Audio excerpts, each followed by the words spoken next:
دفعہ صحابہ کہے فتح نہیں ہوئی، میرے رسول نے فرمایا سویرے میں جھنڈا دوں گا اور جس کو دوں گا اسے اللہ فتح دے گا۔ حضرت سیدنا ابو ہریرہ کہتے ہیں میں نے کان میں پوچھا، میں نے کہا حضور وہ کون ہے جس کو آپ جھنڈا دیں گے؟ چلے مجھے کان میں بتا دیں وہ کون ہے۔ تو حضور نے فرمایا اس کا تعارف یہ ہے کہ وہ خدا سے بھی پیار کرتا ہے، محمد مصطفیٰ سے بھی پیار کرتا ہے۔ حضور کوئی ایک تعارف اور، تو حضور نے فرمایا خدا رسول بھی اس سے بڑا پیار کرتا ہے۔ حضرت علی صحابہ کہتے ہیں سارے منتظر رہے، حضرت عمر کہتے ہیں میں سویا ہی نہیں ساری رات کہ میرے ہاتھ جھنڈا آنے والا، سویرے مجھے ملے گی فتح کی نوید اور خوشخبری۔ فرماتے ہیں میں سویا ہی نہیں۔ تو حضرت علی سے پوچھا آپ کدھر تھے؟ جناب علی شیر خدا رضی اللہ تعالیٰ عنہ فرماتے ہیں میں تو اپنے کمرے میں سو رہا تھا، میری تو آنکھوں میں تکلیف تھی، میں سویا ہوا تھا، پتہ کیا بنا، کوئی آیا لے کے چلا گیا، کوئی عمر بھر بھی نہ پا سکا۔ میرے مولا تجھ سے گلہ نہیں، یہ تو اپنا اپنا نصیب۔ حضور سید عالم صلی اللہ علیہ وسلم نے فرمایا این علی ابن ابی طالب، علی ابن ابی طالب کو بلاؤ۔ حضرت علی رضی اللہ تعالیٰ عنہ آئے تو آنکھوں کے اوپر ہاتھ رکھے ہوئے کہ یا رسول اللہ میری آنکھوں میں درد ہے۔ فرمایا ہاتھ پیچھے کر، اللہ نے تیرے ہاتھ پہ فتح لکھ دی ہے، پیچھے کر ہاتھ۔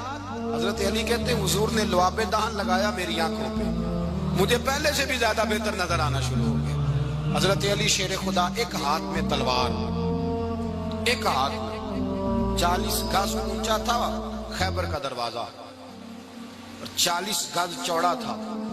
حضرت علی شیر خدا کہتے ہیں میں اللہ اکبر کے نعرے لگاتا میدان میں گیا، اللہ اکبر کے نعرے۔ میں رسول اللہ کا بھیجا گیا تو میں شان سے گیا کہ میں نے سیدھے ہاتھ میں تلوار تھی، الٹے ہاتھ سے پکڑ کے میں نے 2-3 دفعہ دروازے کو ہلایا اور اللہ اکبر کہہ کہ جب میں نے پھینکا تو 40 گز دور جا کے گرا۔ 40۔ حضرت علی نے نا کوفے میں دعوت کی لوگوں کی، جب آپ امیر المومنین تھے دعوت کی، سب لوگ آئے، ایک نوجوان آیا جس نے شورا سنا تھا پر حضرت علی کو دیکھا نہیں تھا، اور حضور نے فرمایا نظر الی وجہ علی عبادہ، میرے علی کا چہرہ دیکھنا بھی عبادت ہے۔ تو ایک صحابی نے کہا حضور جو نہ دیکھ سکے، فرمایا ذکر علی عبادہ، ان کے لیے علی کا ذکر کرنا عبادت ہے، علی کا تذکرہ کرنا بھی ان کے لیے عبادت۔ حضرت علی کو دیکھا نہیں تھا، جوان کہتا جب میں آیا نا میں نے لوگوں سے پوچھا وہ بوڑھے مولا علی کدھر ہے جنہوں نے خیبر کا دروازہ توڑا تھا، بڑی شہرت ہے، کدھر ہے؟ کہتے حضرت علی صاحب نے بیٹھے تھے، مجھے کسی نے کہا وہ بیٹھے ہوئے۔ میں گیا تو حضرت علی اخروٹ کھا رہے تھے، تو پورا زور لگا رہے ہیں تو اخروٹ کوئی نہیں ٹوٹتا، پورا زور 2-3 دفعہ، کبھی اس دانت میں کبھی اس دانت میں، ٹوٹتا ہی نہیں۔ کہتے میں ہنسنے لگا تو حضرت علی نے مجھے پاس بلایا، کہا بیٹے ادھر آ۔ تو میں گیا تو کہنے لگے کیا سوچ رہا ہے؟ کہتے میں ڈر گیا، میں نے کہا حضور کچھ بھی نہیں۔ لیکن نہیں جو سوچ رہا تھا تو بتا۔ میں نے کہا نہیں کچھ نہیں۔ فرمانے لگے میں بتاؤں تو کیا سوچ رہا تھا؟ بتاؤں؟ کہ حضور بتائیے۔ آپ فرمانے لگے تو سوچ رہا تھا بابے سے اخروٹ تو ٹوٹتا نہیں، خیبر کیسے توڑ دیا تھا؟ تو سوچ رہا تھا کہ اس سے اخروٹ تو ٹوٹتا نہیں تو خیبر کیسے توڑا تھا؟ فرماتے ہیں میں نے کہا میں یہی سوچ رہا تھا۔ یہ جب عرض کیا نا تو فرماتے ہیں شیر خدا کا رنگ ہی بدل گیا، پہلے مسکرا رہے تھے پھر انداز بدل گیا۔ انہوں نے اپنے منہ سے وہ جو خروٹ لگا تھا جھاڑا، ہاتھ یوں جھاڑے، امامہ سیدھا کیا اور فرماتے ہیں شیر خدا بن کے بیٹھ گئے، کہنے لگے بیٹے اخروٹ کو چھوڑ، کوئی خیبر آ تو لا، میں ابھی بھی توڑنے کو تیار ہوں۔ خیبر کوئی ہے تو لا، میں ابھی بھی توڑنے کو۔ دیواریں ہلتی رہتی ہیں اور در کانپ جاتا ہے، علی کا نام سن کے اب بھی خیبر کانپ جاتا ہے۔ میں تو اس کو چھوڑ اخروٹ کو تو لا۔ کہتے ہیں میں نے کیفیت دیکھی تو حضرت علی کا تو رنگ ہی بدل گیا۔ میں نے کہا واقعہ یہ توڑ ڈالیں گے، یہ خیبر آج بھی یہ توڑ ڈالیں گے، کیفیت ہی بدل گئی۔ فرماتے ہیں شیر خدا مسکرائے، کہنے لگے بیٹا ڈرنا، مسئلہ سمجھ۔ کہا حضور کیا ہے؟ آپ فرمانے لگے اخروٹ میں جسم کی قوت سے توڑ رہا ہوں اور خیبر میں نے اپنے ایمان کی قوت سے توڑا تھا۔ میرے ایمان میں آج بھی بڑی قوت ہے، آج بھی اگر کفر للکارے گا، آج بھی اگر دین کا دشمن للکارے گا، علی کا جذبہ جہاد آج بھی بڑا جوان ہے، غیرت ایمانی آج بھی بڑی، دین کے ساتھ وفا کا رشتہ آج بھی بڑا میرا جوان ہے۔ تو بتا کوئی خیبر توڑنا ہے تو حضرت علی شیر خدا، ہر جگہ قربانی حضرت علی کی، جب مدینے میں نا حضور نے سب کو انصار اور مہاجرین کو بھائی بھائی بنا دیا تو حضرت علی چپ کر کے کھڑے ہیں. حضور نے فرمایا کیا سوچ رہے ہو؟ کہا حضور مجھے بھی تو کسی کا بھائی بنائے نا. حضور نے فرمایا انت اخی فی الدنیا والآخرہ، تو دنیا میں بھی میرا بھائی ہے، آخرت میں بھی میرا بھائی ہے. امام راضی نے لکھی ہے ایک بات، بڑی عجیب بات لکھی.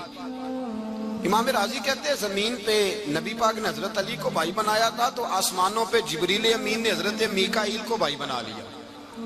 تو رب کریم نے پوچھا کیوں بھائی بن گئے ہو؟ کہا تیرے محبوب کا جلوہ دیکھ کے بن گئے. اس رات نبی پاک صلی اللہ علیہ وسلم ہجرت کر کے آئے نا، ایک کو حضور نے ساتھ لے لیا، امیر المومنین حضرت ابو بکر صدیق. ابو بکر دا پہلا نمبر کس کا ہے؟ دوسرا، تیسرا، چوتھا. یہ سبق بچوں کو یاد کرائیں. اب ہمارے لوگ مسئلے بھی قوالوں سے پوچھنے لگے، فتویٰ بھی قوال کا چلتا ہے، اللہ خیر کرے. حضرت ابو بکر صدیق کو حضور نے ساتھ لے لیا ہجرت کی رات، اور مولا علی شیر خدا کو بستر پہ سلایا.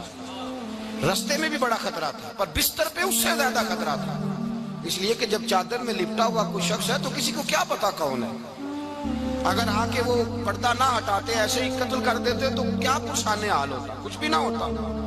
امام راضی کہتے ہیں رب کریم نے فرمایا جبرائیل میکائیل تم دونوں کہتے تھے ہم بھی بھائی بھائی بن گئے ہیں، بتاؤ تم میں سے کوئی ایک دوسرے پہ جان قربان کرے گا جان؟ فرشتے خاموش ہو گئے. تو رب نے فرمایا اب نیچے ذرا جلوے تو دیکھو، علی میرے رسول پہ جان قربان کر رہا ہے، جاؤ دیکھو نا جا کے جلوے، تم تو بھائی بھائی بنے تھے. فرشتے عرض کرنے لگے مولا ہماری ڈیوٹی کیا ہے؟ فرمایا اب تمہاری ڈیوٹی یہ ہے کہ تم جاؤ زمین پہ 2 تلواریں لے لو اور علی کی چارپائی کے اوپر کھڑے ہو جاؤ، اس نے میرے مصطفیٰ پہ جان قربان کی ہے، اس کی جان کی حفاظت کرو. وہاں کھڑے ہو جاؤ. فرشتے بھی کرتے ہیں تعظیم میری، فدا ہو کہ ان پر یہ عزت ملی ہے. حضرت شیر خدا مولا علی ہر میدان میں اول، ہر جنگ میں پہل. السابقون السابقون اولئک المقربون. اللہ فرماتا ہے سبقت لینے والے سبقت لے گئے، آگے گزرنے والے آگے گزر گئے، اور یہی لوگ ہیں جنہیں رب کا قرب نصیب ہوا. حضرت علی نے مکان نہیں بنایا، ساری زندگی مکان نہیں بنایا، کوئی کاروبار نہیں کیا ساری عمر. اب اس پہلو پہ بھی ذرا غور کریں. حضرت علی رضی اللہ تعالیٰ عنہ نے کوئی بینک بیلنس نہیں بنایا. صحابہ کرام علیہم رضوان فرماتے ہیں بڑے بڑے رشتے آئے سیدہ فاطمہ کے لیے، بڑے بڑے امیر کبیر لوگوں.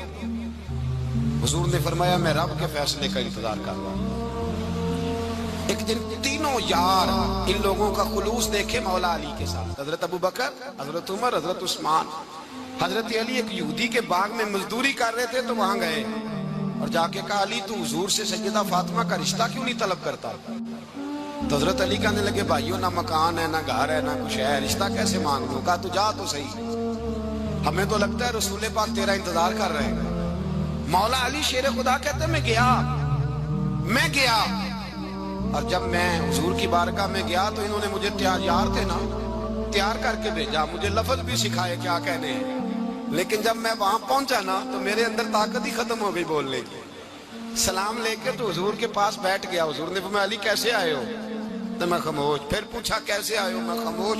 پھر پوچھا کیسے آئے ہو؟ میں خاموش. کہتے دلوں کا حال جاننے والے رسول نے فرمایا علی فاطمہ کے لیے آئے ہو؟ فاطمہ کے لیے آئے ہو؟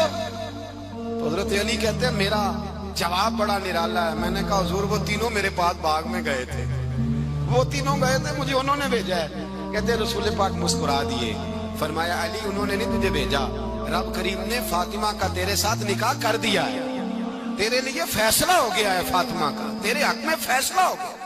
حضرت علی سیدہ فاطمہ کو بیاہ کے لے گئے تو حضرت زید بن حارثہ کے مکان میں کوئی مکان نہیں. او بھائی تو دولت دیکھ کے بیٹی کی شادی کرتا ہے، سرمایہ دیکھ کے پھر دعا کراتا ہے، دعا کریں اللہ میرے داماد کو ہدایت دے دے.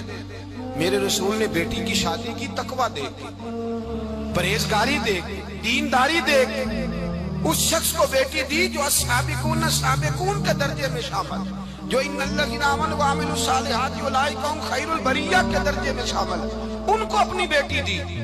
حضرت علی شیر خدا رضی اللہ تعالیٰ عنہ فرماتے ہیں کہ سیدہ فاطمہ الزہرا کو میں بیاہ کے لایا، سارے گھر کے کام حضرت فاطمہ نے کیے. میں مزدوری کرتا 2 گھنٹہ یا 1.5 گھنٹہ، زور سے اثر کے درمیان کام کرتے. 2 کلو کھجوریں ملی تو مولا علی نے اٹھا کے اپنی کمر پہ رکھی، باغ کا مالک کہنے لگا علی تھوڑا کام اور کر لو. فرمایا 2 کلو ہو گئی بڑی ہیں, 1 کلو میرے بچے کھائیں گے, 1 کلو مدینے کے غریب بچے کھائیں گے.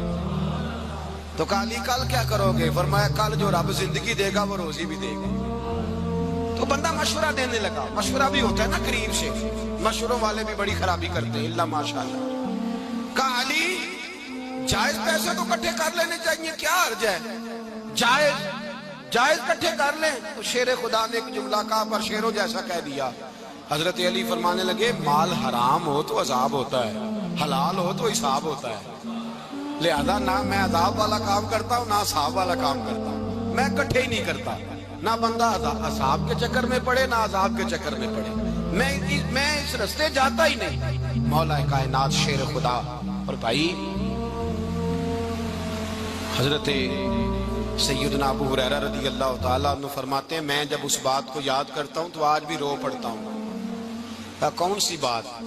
فرمانے لگے میں کوفے کے بازار سے گزر رہا تھا تو مولا علی شیر خدا کوفے کے چوک میں کھڑے تھے اور ہاتھ میں زرہ پکڑی ہوئی تھی, وہ والی زرہ جو بدر میں بھی ان کے پاس تھی, وہ والی زرہ جو احد, حنین, خندق اور خیبر میں بھی ان کے پاس تھی. زرہ پکڑی حضرت علی نے اور شیر خدا کہہ رہے ہوں بھائیو میری زرہ خرید لو.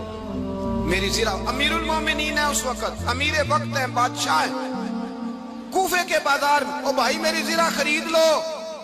یہ بڑی نسبت والی ہے, بدر, احد, حنین میں میرے ساتھ رہی. اور شیر خدا فرماتے کیا ہیں؟ فرماتے ہیں جب علی نے یہ لفظ کہے تو میری چیخیں نکل گئی. حضرت علی فرمانے لگے اگر میرے پاس نیا طامت خریدنے کے پیسے ہوتے تو میں اسے کبھی نہ بیچتا. نیا طامت خریدنے کے پیسے ہوتے تو میں کبھی نہ بیچتا. حضرت علی رضی اللہ تعالیٰ عنہ نے وہ زندگی گزاری, با پردہ, پرہیزگاری, درویشی, سادگی, ساری زندگی کسی کا شکوہ نہیں کیا مولا علی.